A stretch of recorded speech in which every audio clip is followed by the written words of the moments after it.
ভূতের গল্প, ভুলে যাওয়া বাড়ি। এক গ্রামের প্রান্তে ছিল একটি পুরানো, ভেঙে পড়া বাড়ি। কোনোদিন কেউ সেখানে থাকত না, কারণ সবার বিশ্বাস ছিল সেই বাড়িতে ভূত থাকে। একদিন এক যুবক নামক রাজু, যিনি ভূতপ্রেতের গল্পকে শুধুই কল্পনা মনে করতেন, সেই বাড়িতে থাকার সিদ্ধান্ত নিলেন।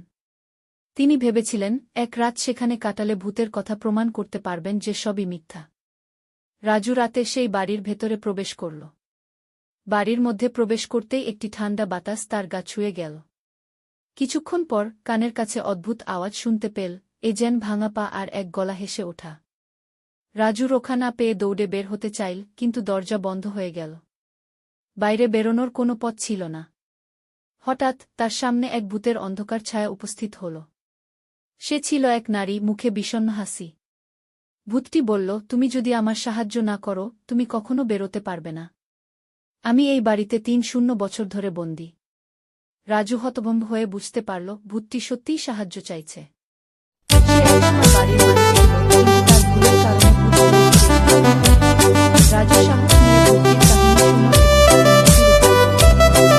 অবশেষে রাজু সেই রাতেই ভূতটিকে মুক্তি দিল। ভূতটি তার নীরব অশ্রু ফেলে এক গভীর নিঃশ্বাস ছেড়ে হারিয়ে গেল।